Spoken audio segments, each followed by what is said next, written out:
ಶ್ರೀ ಬಿಕೆವಿ ಸರ್ಕಾರಿ ಪ್ರೌಢಶಾಲೆಯಲ್ಲಿ ಸತತವಾಗಿ 4ನೇ ವರ್ಷದ ವಿಜ್ಞಾನ ಮೇಳಕ್ಕೆ ಇಸ್ರೋ ವಿಜ್ಞಾನಿಗಳ ಆಗಮನ. ವಿಜಯನಗರ ಜಿಲ್ಲೆ ಕೂಡ್ಲಿಗಿ ತಾಲೂಕಿನ ಶುಕ್ರವಾರದಂದು ಶ್ರೀ ಬಿಕೆವಿ ಸರ್ಕಾರಿ ಪ್ರೌಢಶಾಲೆ ನಿಂಬಳಗೇರಿ ಗ್ರಾಮದಲ್ಲಿ ರಾಷ್ಟ್ರೀಯ ವಿಜ್ಞಾನ ದಿನಾಚರಣೆಯ ಕಾರ್ಯಕ್ರಮದಲ್ಲಿ ವಿಜ್ಞಾನಿಗಳೊಂದಿಗೆ ಸಂವಾದ ಮತ್ತು ವಸ್ತು ಪ್ರದರ್ಶನ ನಡೆಸಲಾಯಿತು.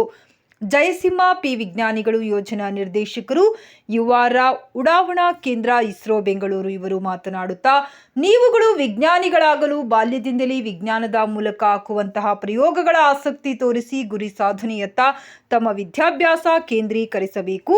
ವಿಜ್ಞಾನ ತಂತ್ರಜ್ಞಾನದಲ್ಲಿ ಹೊಸ ವಿಚಾರಗಳು ಬರುತ್ತವೆ. ನ್ಯಾನೋ ಟೆಕ್ನಾಲಜಿ ವೇಗ ಪಡೆಯುತ್ತಿದೆ. ಗಿಡ ಮರ ನಾಶವಾಗಿ ಮುಂದೊಂದು ದಿನ ಭೂಮಿ ವಿಪರೀತ ಟೆಕ್ನಾಲಜಿಗಳಿಂದ ವಿಷವಾಗಿ ಜೀವಿ ಸಂಕುಲಗಳು ಹಾಗೂ ಭೂಮಿಯೂ ಸಹ ಇಲ್ಲವಾಗುತ್ತದೆ. ಆ ದಿನಗಳು ಬರುವಷ್ಟರೊಳಗೆ ಮಾನವನಿಗೆ ಹಾಗೂ ಜೀವ ಸಂಕುಲಕ್ಕೆ ವಾಸಕ್ಕೆ ಯೋಗ್ಯವಾದ ಬೇರೆ ಮನೆ ಪತ್ತೆ ಹಚ್ಚಬೇಕಾಗಿದೆ ಎಂದು ವೇದಿಕೆ ಮೂಲಕ ಮಕ್ಕಳಿಗೆ ಜಾಗೃತಿ ಮಾತುಗಳನ್ನು ತಿಳಿಸಿದರು. ಇನ್ನೊಮ್ಮೆ ಚಂದ್ರನ ಮೇಲೆ ಮಾನವರನ್ನು ಇಳಿಸಿ ವಾತಾವರಣ ಸೃಷ್ಟಿಸಿ ಅಲ್ಲಿನ ಖನಿಜ ವಾತಾವರಣ ಪರೀಕ್ಷೆಗೆ ಯೋಚನೆಗಳಾಗಿವೆ. ಹಾಗೆ ಈ ಸಂದರ್ಭದಲ್ಲಿ ವಿಶ್ವವೇ ತಿರುಗಿ ನೋಡುವಂತಹ ಹೆಸರು ವಿಜ್ಞಾನಿಗಳಿಂದ ಚಂದ್ರಯಾನ 3 ಯಶಸ್ಸು ಒಂದು ರೋಮಾಂಚನಕಾರಿ ಅನುಭವ. ವಿಜ್ಞಾನಿಗಳಿಗೆ ಮಾತ್ರವಲ್ಲದೆ ದೇಶಕ್ಕೆ ವಿಶ್ವಕಪ್ ಗೆದ್ದಕ್ಕಿಂತಲೂ ಹೆಚ್ಚಿನ ಸಂಭ್ರಮ ತಂದುಕೊಟ್ಟಿತು ಎಂದು ಮಕ್ಕಳ ಸಮ್ಮುಖದಲ್ಲಿ ತಮ್ಮ ಸಂತೋಷವನ್ನ ಸಹ ಹಂಚಿಕೊಂಡರು.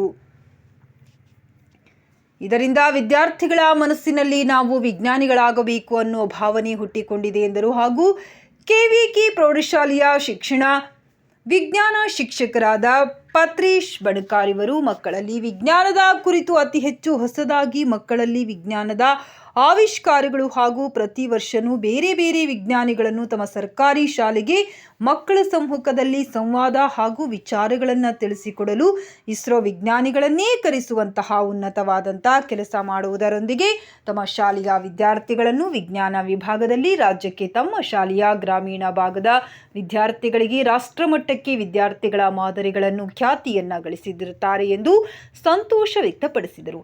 ಈ ಸಂದರ್ಭದಲ್ಲಿ ಕ್ಷೇತ್ರ ಶಿಕ್ಷಣಾಧಿಕಾರಿ ಪದ್ಮನಾಭ್ ಕರ್ಣಂ, ಮುಖ್ಯ ಗುರುಗಳಾದ ಫಕೀರಪ್ಪ ಮತ್ತು ಎಲ್ಲ ಸಹ ಶಿಕ್ಷಕರು, ಗ್ರಾಮ ಪಂಚಾಯಿತಿ ಪಿಡಿಒ ಪ್ರಶಾಂತ್, ಗ್ರಾಮ ಪಂಚಾಯಿತಿ ಅಧ್ಯಕ್ಷರಾದ ಮಹಂತೇಶ್ ಮತ್ತು ಸರ್ವ ಸದಸ್ಯರು, ಎಸ್ಡಿಎಂಸಿ ಅಧ್ಯಕ್ಷರು, ಸದಸ್ಯರುಗಳು, ಊರಿನ ಮುಖಂಡರು ಹಾಗೂ ಸ್ವಾಮಿ ವಿವೇಕಾನಂದ ಸಂಸ್ಥೆಯ ಎಲ್ಲ ಪದಾಧಿಕಾರಿಗಳು ಹಾಗೂ ಶಾಲೆಯ ವಿದ್ಯಾರ್ಥಿಗಳು ಉಪಸ್ಥಿತರಿದ್ದರು. ವರದಿ ರಾಘವೇಂದ್ರ ಸಾಲುಮನೆ, ಕೂಡ್ಲಿಗಿ. ವಸ್ತು ಪ್ರದರ್ಶನದಲ್ಲಿ 2ನೇ ಬಹುಮಾನ ಅರುಂಧತಿ ಮತ್ತು 3ನೇ ಬಹುಮಾನ ಸಿರಿ.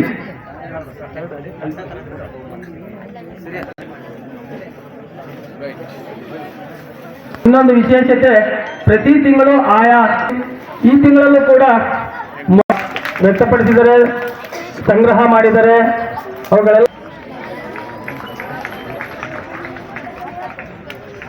ಈ ಮೊಳಕೆ ಪತ್ರಿಯಲ್ಲಿ ನಡೆದಂತಹ ಎಲ್ಲರಿಗೂ ಗಣ್ಯರಿಗೂ ನಮಿಸ್ತಾ ಈ ಅವಕಾಶವನ್ನ ಕೊಟ್ಟಿದ್ದಕ್ಕೆ ಈ ವೇದಿಕೆಗೆ ನಮಿಸುತ್ತಾ ವಿದ್ಯಾರ್ಥಿಗಳಿದ್ದಾರೆ. ಪ್ರತಿ ವರ್ಷನೂ ನಾವು ರಾಷ್ಟ್ರೀಯ ವಿಜ್ಞಾನ ದಿನಾಚರಣೆ ಅಂಗವಾಗಿ ಮಕ್ಕಳಲ್ಲಿ ಒಂದು ಪ್ರೇರಣಾತ್ಮಕ ಮನೋಭಾವನೆಯನ್ನ ಬರಬೇಕು ಅಂತಕ್ಕಂಥ ಒಂದು ದೃಷ್ಟಿಯಿಂದ ಆ ಎಲ್ಲ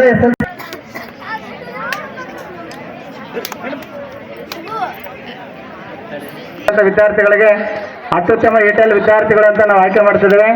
ಈ ಒಂದು ಬಹುಮಾನವನ್ನು ಇರ್ತಕ್ಕಂಥ ಬಾಲಚಂದ್ರ ಸರ್ ಅವರು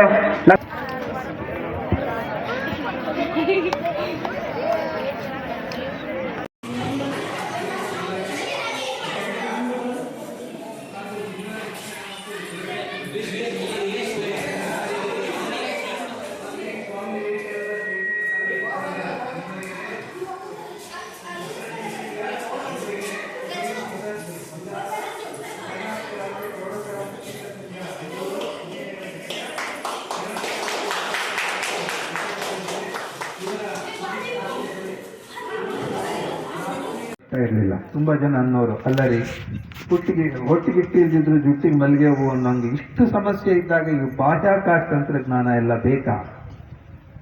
ಅವರೊಂದು ಸುದ್ದಿ ಮಾಡಿದ್ರು ನೋಡಿ, ಈ ರಾಕೆಟ್ ಲಾಂಚಿಂಗಿಂದಾಗಿ 100 ಜನ ಮೀನುಗಾರರ ಜೀವನ ಬೀದಿಗೆ ಬಂತು. ಬೀದಿಗೆ ಬಂದಿರಲಿಲ್ಲ, ಅವ್ರಿಗೆಲ್ಲ ಬೇರೆ ವಸತಿ ಮಾಡಿಕೊಟ್ಟಿತ್ತು, ಆದರೂ ಆ ಮಾತು ಅಂದರು. ಅವೆಲ್ಲ ಲೆಕ್ಕಿಸ್ಕೊಳ್ಳದೆ ಬಾಹ್ಯಾಕಾಶ ತಂತ್ರಜ್ಞಾನವನ್ನು ಬೆಳೆಸ್ಕೊಂಡು ಬಂದಿದ್ದೀವಿ. ಇವತ್ತು ಅದೇ ಮೀನುಗಾರರಿಗೆ ಬಾಹ್ಯಾಕಾಶ ತಂತ್ರಜ್ಞಾನದಿಂದ ಆಗ್ತಾ ಇರೋ ಉಪಯೋಗ ಏನು ಅಂತಂದ್ರೆ, ಮುಂಚೆ ಮೀನುಗಾರರು ಬೆಳಿಗ್ಗೆ ಎದ್ದು ಹಡಗು ತಗೊಂಡು ಯಾವ ಕಡೆ ಮೀನು ಹಿಡಿಯಕ್ಕೆ ಹೋಗ್ಬೇಕು ಅನ್ನೋದನ್ನ ಆ ಊರಿನ ಯಾರಾದರೂ ಹಿರಿಯರು ಇರ್ತಾರಲ್ಲ ಅವ್ರಿಗೆ ಗೊತ್ತಿರುತ್ತೆ. ಈ ಲೆಕ್ಕಾಚಾರದಲ್ಲಿ ಇಂಥ ನಕ್ಷತ್ರ ಇಂಥ ದಿನ ನೀನು ಈ ಕಡೆ ಹೋದ್ರೆ ಮೀನು ಸಿಗುತ್ತೆ ಅಂತ ಒಂದು ಅಂದಾಜು ಮಾಡಿ ಹೇಳೋರು. ಇವತ್ತು ಮೀನುಗಾರರು ಇಸ್ರೋ ಉಪಗ್ರಹದ ಡೇಟಾ ಆಧರಿಸಿ ಇಸ್ರೋದ ಉಪಗ್ರಹಗಳು ಸದಾಕಾಲ ಯಾವ ಭಾಗದಲ್ಲಿ ಸಮುದ್ರದಲ್ಲಿ ಹೆಚ್ಚು ಮೀನಿದೆ ಅನ್ನೋ ಮಾಹಿತಿಯನ್ನ ಕಲೆ ಹಾಕ್ತಾ ಇರುತ್ತೆ. ಬೆಳಿಗ್ಗೆ ಆ ಮಾಹಿತಿಯನ್ನು ಉಪಗ್ರಹಗಳು ಮೀನುಗಾರರಿಗೆ ಕೊಡುತ್ತವೆ. ಅದರ ಆಧಾರದ ಮೇಲೆ ಮೀನುಗಾರರು ಮೀನು ಹಿಡಿತಾ ಇದ್ದಾರೆ. ಹಾಗಾಗಿ ಇವತ್ತು ಲಕ್ಷಾಂತರ ಮೀನುಗಾರರ ಮೀನು ಹಿಡಿಯುವ ಇಳುವರಿ ಹೆಚ್ಚಾಗಿದೆ. ಹೀಗೆ ಸಂಪರ್ಕ, ಸಂವಹನ, ಬೆಳೆ, ನೀರು, ಖನಿಜ ಸಂಪತ್ತು, ಕಾಡಿನ ಬೆಳವಣಿಗೆ ಮತ್ತು ಕಾಡಿನ ನಾಶ ಅದನ್ನೂ ಹೇಳುತ್ತವೆ ನಮ್ಮ ರಾಕೆಟ್ ಉಪಗ್ರಹಗಳು. ನಾವು ಎಷ್ಟು ಕಾಡನ್ನು ಹಾಳು ಮಾಡಿದ್ದೀವಿ ಅಂತ. ಈಗ ನಮ್ಮ ಸಾಮಾನ್ಯ ಜೀವನ ಮಟ್ಟವನ್ನು ಹೆಚ್ಚಿಸಲಿಕ್ಕೆ ಬಾಹ್ಯಾಕಾಶ ತಂತ್ರಜ್ಞಾನ ಇವತ್ತು ನಮ್ಮ ದೇಶದಲ್ಲಿ ಸಹಾಯ ಆಗ್ತಾ ಇದೆ. ಇದ್ರ ಜೊತೆಗೆ ಒಂದಿಷ್ಟು ವಿಜ್ಞಾನವೂ ಬೆಳೀಬೇಕು. ಇವತ್ತು ವಿಜ್ಞಾನ ಬೆಳೆದ್ರೆ ನಾಳೆ ತಂತ್ರಜ್ಞಾನ ಬೆಳೆಯುತ್ತೆ ಅಂತ ಒಂದು ಮಾತಿದೆ. ಆ ವಿಜ್ಞಾನದ ಅಭಿವೃದ್ಧಿಗೋಸ್ಕರ ಚಂದ್ರಯಾನ, ಮಂಗಳಯಾನ ಮತ್ತು ಆದಿತ್ಯ L1, ಸೂರ್ಯನನ್ನು ಅಧ್ಯಯನ ಮಾಡೋದಕ್ಕೆ ಆದಿತ್ಯ L1, ಬಾಹ್ಯಾಕಾಶವನ್ನು ಅಧ್ಯಯನ ಮಾಡೋದಕ್ಕೆ ಆಸ್ಟ್ರೋಸ್ಯಾಟ್, ಈ ರೀತಿ ಉಪಗ್ರಹಗಳನ್ನು ನಾವು ಮಾಡಿದ್ದೀವಿ. ಅವು ಕೇವಲ ವೈಜ್ಞಾನಿಕ ಅನ್ವೇಷಣೆಗೋಸ್ಕರ. ಆದರೆ ಅವು ಹೆಚ್ಚಿಗೆ ನ್ಯೂಸಲ್ಲಿ ಬರ್ತವೆ, ಪೇಪರಲ್ಲಿ ಅದೇ ಜಾಸ್ತಿ ಬರುತ್ತೆ. ಆದರೆ ನಾವು ಇಸ್ರೋದಲ್ಲಿ ಹೆಚ್ಚು ಕೆಲಸ ಮಾಡುವಂಥದ್ದು ಈ ರೀತಿ ಯಾವ ತಂತ್ರಜ್ಞಾನ ಈ ದೇಶದ ಸಾಮಾನ್ಯ ಜನರಿಗೆ ಉಪಯೋಗ ಆಗುತ್ತೋ ಅದು ಚಂದ್ರಯಾನ್ ಲ್ಯಾಂಡಿಂಗ್. ನಾವೆಲ್ಲರೂ ಅವತ್ತು ಖಂಡಿತವಾಗಿಯೂ ಟಿವಿ ಮುಂದೆ ನೋಡಿರ್ತೀವಿ. ಸುಮಾರು ಒಂದು 20-25 ನಿಮಿಷ ಲೈವ್ ಟೆಲಿಕಾಸ್ಟ್ ಬಂತು ಟಿವಿನಲ್ಲಿ. ಪ್ರಾರಂಭದಲ್ಲಿ ಒಂದಿಷ್ಟು ವಿವರಣೆಗಳನ್ನೆಲ್ಲ ಕೊಟ್ಟರು. ಆಮೇಲೆ ಈಗ ಲ್ಯಾಂಡಿಂಗ್ ಪ್ರಾರಂಭ ಆಗುತ್ತೆ ಅಂತಂದ್ರು. ಸುಮಾರು 14.5 ನಿಮಿಷಗಳ ಲ್ಯಾಂಡಿಂಗ್. ಟಿವಿನಲ್ಲಿ ಒಂದಿಷ್ಟು ವಿಡಿಯೋ ತೋರಿಸ್ತಾ ಇದ್ರು, ವಿಜ್ಞಾನಿಗಳನ್ನ ತೋರಿಸ್ತಾ ಇದ್ರು, ಎಲ್ಲರೂ ನೋಡ್ತಾ ಇದ್ರು, ಇಡೀ ಜಗತ್ತು ನೋಡ್ತಾ ಇತ್ತು. ಒಂದು ಹಂತದಲ್ಲಿ ಇಸ್ರೋ ಎಲ್ಲ ವಿಜ್ಞಾನಿಗಳು ಚಪ್ಪಾಳೆ ತಟ್ಟಲಿಕ್ಕೆ ಶುರು ಮಾಡಿದ್ರು. ಆಗ ಇಡೀ ಜಗತ್ತು ಚಪ್ಪಾಳೆ ತಟ್ಟಿತು. ಅದಾದ ಮೇಲೆ ಇಸ್ರೋ ಪ್ರಮುಖರು ಬಂದು ಹೇಳಿದ್ರು, ದ ಲ್ಯಾಂಡಿಂಗ್ ಈಸ್ ಸಕ್ಸಸ್ಫುಲ್. ಆ 14.5-15 ನಿಮಿಷದಲ್ಲಿ ಏನಾಯ್ತು ಅನ್ನೋದು ಬಹುಶಃ ಹೆಚ್ಚಿನ ಜನರಿಗೆ ಟಿವಿ ನೋಡ್ತಿದ್ರು ಕೂಡ ಗೊತ್ತಾಗಿರ್ಲಿಕ್ಕಿಲ್ಲ. ನಾನು ತುಂಬಾ ಜನ ಮಕ್ಕಳ ಜೊತೆ ಸಂವಾದ ಮಾಡಿದಾಗ ನನಗೆ ಅರ್ಥ ಆಗಿರೋ ವಿಷಯ ಇದು. ಹಾಗಾಗಿ ಆ 15 ನಿಮಿಷ ಏನಾಯ್ತು ಅಂತ ಒಂದ್ಸಲ ಹೇಳ್ಬಿಡ್ತೀನಿ. ನಾನು ಒಟ್ಟಾಗಿ ಸೇರಿಸಿ ಮಾಡಿದ್ದದ್ದು 2 ಭಾಗ, ಮಧ್ಯಕ್ಕೊಂದು ಬೆಲ್ಟ್ ಹಾಕಿರ್ತಿದ್ವಿ. ಆ ಬೆಲ್ಟ್ ಕಟ್ ಮಾಡಿದ್ರೆ 2 ಭಾಗ ಬೇರೆ ಬೇರೆ ಆಗತ್ತೆ. ಆ ರೀತಿ ಬೆಲ್ಟ್ ಹಾಕಿರುವಂತಹ ಒಟ್ಟು ಚಂದ್ರಯಾನವನ್ನ ಇಲ್ಲಿಂದ ರಾಕೆಟ್ನಲ್ಲಿ ಉಡಾವಣೆ ಮಾಡಿದ್ವಿ. ಅದು ಭೂಮಿ ಸುತ್ತಲೂ ದೀರ್ಘ ವೃತ್ತಾಕಾರ ಎಲಿಪ್ಸ್ ನಲ್ಲಿ ಸುತ್ತುತ್ತಾ ಇರುತ್ತೆ. ಒಂದು ಹಂತದಲ್ಲಿ ಭೂಮಿ ತುಂಬಾ ಹತ್ತಿರ ಇರುತ್ತೆ, ಇನ್ನೊಂದು ಹಂತದಲ್ಲಿ ಭೂಮಿ ದೂರ ಇರುತ್ತೆ. ಈ ರೀತಿ ಸುತ್ತುತ್ತಾ ಇರೋ ರಾಕೆಟಿನ ಇಂಜಿನ್ ಅನ್ನ ಉರಿಸೋದ್ರಿಂದ ಅದು ಹೆಚ್ಚು ಭೂಮಿಯಿಂದ ದೂರ ಹೋಗೋ ಹಾಗೆ ಮಾಡ್ಬೋದು. 5 ಹಂತಗಳಲ್ಲಿ ಈ ರೀತಿ ಚಂದ್ರಯಾನದ ಎತ್ತರವನ್ನ ಏರಿಸಿತು ಇಸ್ರೋ. ಒಂದು ಹಂತದಲ್ಲಿ ಅದು ಭೂಮಿಗೆ ಹತ್ತಿರ ಬಂದು ತುಂಬಾ ದೂರ ಹೋಗಿ ಮತ್ತೆ ಪರವಾಗಿ ಎಲ್ಲರ ಪರವಾಗಿ ತುಂಬ ಹೃದಯದ ಸ್ವಾಗತವನ್ನ ಕೋರ್ತಾ ಇದ್ದೇನೆ. ರಾಷ್ಟ್ರೀಯ ವಿಜ್ಞಾನ ದಿನದ ಬಗ್ಗೆ ಆಗಲಿ, ಸರ್ CV ರಾಮನ್ರ ಸಂಶೋಧನೆ ಬಗ್ಗೆ ಆಗಲಿ ನಾನಿಲ್ಲಿ ಹೆಚ್ಚಿಗೆ ಹೇಳಲಿಕ್ಕೆ ಹೋಗೋದಿಲ್ಲ. ನನ್ನನ್ನಿಲ್ಲಿ ಅತಿಥಿಯಾಗಿ ಕರೆಸಿರುವುದು ಉಪಗ್ರಹ ತಂತ್ರಜ್ಞಾನದ ಬಗ್ಗೆ, ಬಾಹ್ಯಾಕಾಶ ತಂತ್ರಜ್ಞಾನದ ಬಗ್ಗೆ ಒಂದಿಷ್ಟು ವಿಷಯಗಳನ್ನು ತಿಳ್ಕೊಳ್ಳಿಕ್ಕೆ ಅನ್ನೋದು ನನಗೂ ಗೊತ್ತಿದೆ. ಹಾಗಾಗಿ ಆ ವಿಷಯಗಳನ್ನೇ ಹೆಚ್ಚು ನಿಮ್ಮ ಜೊತೆಯಲ್ಲಿ ಹಂಚಿಕೊಳ್ಳೋ ಪ್ರಯತ್ನವನ್ನು ಮಾಡ್ತೇನೆ. 1947 ಭಾರತಕ್ಕೆ ಸ್ವತಂತ್ರ ಸಿಕ್ಕ ಮೇಲೆ ದೇಶ ಎಲ್ಲ ಕ್ಷೇತ್ರದಲ್ಲೂ ಮುಂದುವರಿಯಬೇಕು ಅಂತ ಹೇಳಿ ಈ ದೇಶದ ಗಣ್ಯರು ಚಿಂತಿಸಿದ್ರು. ಜಗತ್ತಿನಲ್ಲಿ ಅಮೆರಿಕ ಮತ್ತು ರಷ್ಯಾ ಬಾಹ್ಯಾಕಾಶ ಕ್ಷೇತ್ರದ ಕೆಲವು ಪ್ರಯೋಗಗಳನ್ನು ಮಾಡಲಿಕ್ಕೆ ಪ್ರಾರಂಭ ಮಾಡಿದಾಗ ಆ ಕ್ಷೇತ್ರದಲ್ಲೂ ಭಾರತ ಹಿಂದುಳಿಬಾರದು ಅಂತೇಳಿ ವಿಕ್ರಮ್ ಸಾರಾಭಾಯ್ ಅವರು ಭಾರತದಲ್ಲಿ ಬಾಹ್ಯಾಕಾಶ ಕ್ಷೇತ್ರದ ಪ್ರಯೋಗಗಳನ್ನು ಮಾಡಲಿಕ್ಕೆ ಪ್ರಾರಂಭ ಮಾಡಿದ್ರು. ಆ ಮೂಲಕ ಈ ಕೆಲಸಗಳು ನಮ್ಮ ದೇಶದಲ್ಲಿ ನಡೀಲಿಕ್ಕೆ ಪ್ರಾರಂಭ ಆಯಿತು. ಮುಖ್ಯವಾಗಿ ಬಾಹ್ಯಾಕಾಶ ಕ್ಷೇತ್ರದಲ್ಲಿ 3 ಕೆಲಸಗಳನ್ನು ನಾವು ಮಾಡ್ತೀವಿ. ಒಂದು, ಉಪಗ್ರಹಗಳನ್ನು ತಯಾರು ಮಾಡಿ ಅದನ್ನು ಬಾಹ್ಯಾಕಾಶಕ್ಕೆ ಕಳಿಸೋದು. ಎರಡನೇದು, ಆ ಉಪಗ್ರಹಗಳನ್ನು ಬಾಹ್ಯಾಕಾಶಕ್ಕೆ ತಗೊಂಡು ಹೋಗಕ್ಕೆ ಬೇಕಾದಂತಹ ವಾಹನಗಳು, ರಾಕೆಟ್ ಅಂತ ಹೇಳ್ತೀವಿ, ಅದನ್ನು ಅಭಿವೃದ್ಧಿ ಮಾಡಿ ಉಪಗ್ರಹ ಉಡಾವಣೆಯನ್ನು ಮಾಡುವಂಥದ್ದು.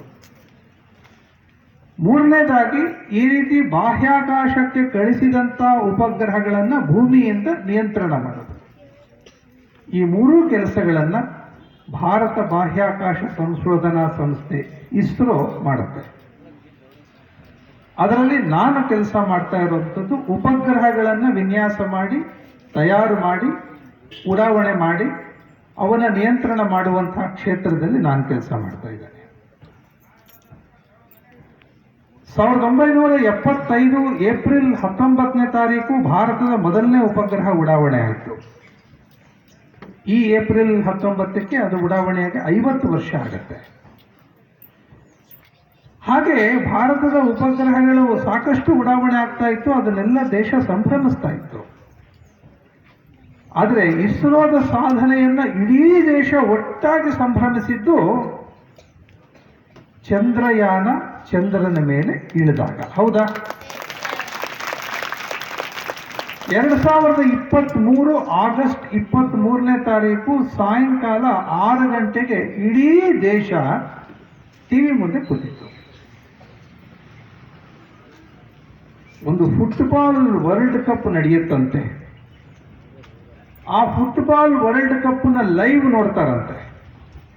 ಈಗಿನವರೆಗೂ ಜಗತ್ತಿನಲ್ಲಿ ರೆಕಾರ್ಡ್ ಏನು ಅಂತಂದ್ರೆ, ಯಾವುದೋ ಒಂದು ಕಾರ್ಯಕ್ರಮವನ್ನ ಅತಿ ಹೆಚ್ಚು ಜನ ಒಟ್ಟಿಗೆ ನೋಡ್ತಾರೆ ಅನ್ನುವಂಥದ್ದು ಆ ಫುಟ್ಬಾಲ್ ವರ್ಲ್ಡ್ ಕಪ್ ಆಗಿತ್ತು. ಈಗಿನ ಜಗತ್ತಿನ ರೆಕಾರ್ಡ್ ಯಾವುದು ಅಂತಂದ್ರೆ, ಈ ಹೆಚ್ಚು ಜನ ಒಂದು ಲೈವ್ ಅನ್ನ ಟಿವಿಯಲ್ಲಿ ನೋಡಿದ್ದು ಅದು ಚಂದ್ರಯಾನ್ ಲ್ಯಾಂಡಿಂಗ್. ನಾವೆಲ್ಲರೂ ಅವತ್ತು ಖಂಡಿತವಾಗಿಯೂ ಟಿವಿ ಮುಂದೆ ನೋಡಿರ್ತೀವಿ. ಸುಮಾರು ಒಂದು 20-25 ನಿಮಿಷ ಲೈವ್ ಟೆಲಿಕಾಸ್ಟ್ ಬಂತು ಟಿವಿನಲ್ಲಿ. ಅದು ಹೆಚ್ಚೆಚ್ಚು ಭೂಮಿಯಿಂದ ದೂರ ಹೋಗುವ ಹಾಗೆ ಮಾಡಬಹುದು. 5 ಹಂತಗಳಲ್ಲಿ ಈ ರೀತಿ ಚಂದ್ರಯಾನದ ಹಂತವನ್ನು ಎತ್ತರವನ್ನು ಏರಿಸ್ತು ಇಸ್ರೋ. ಒಂದು ಹಂತದಲ್ಲಿ ಅದು ಭೂಮಿಗೆ ಹತ್ತಿರ ಬಂದು ತುಂಬಾ ದೂರ ಹೋಗಿ ಮತ್ತೆ ವಾಪಸ್ ಬರೋದಿತ್ತು. ಆ ಸಮಯಕ್ಕೆ ಸರಿಯಾಗಿ ಅದರ ಹತ್ತಿರಕ್ಕೆ ಚಂದ್ರ ಬಂದಿತ್ತು. ಅಲ್ಲ, ಅದು ಅದಷ್ಟಕ್ಕದೇ ಚಂದ್ರ ಬಂದಿರಲಿಲ್ಲ. ಆ ರೀತಿ ಚಂದ್ರನ ಹತ್ತಿರಕ್ಕೆ ಬರೋ ಹಾಗೆ ಮುಂಚೆನೇ ಯೋಚನೆ ಮಾಡಿತ್ತು. ಅದೇ ಯೋಜನೆ ಪ್ರಕಾರ ಉಪಗ್ರಹವನ್ನು ಉಡಾವಣೆ ಮಾಡಿತ್ತು. ನಮ್ಮ ಲೆಕ್ಕಾಚಾರದ ಪ್ರಕಾರ ಆ ಹಂತದಲ್ಲಿ ಉಪಗ್ರಹ ಹೋಗ್ತಿರ್ಬೇಕಾದ್ರೆ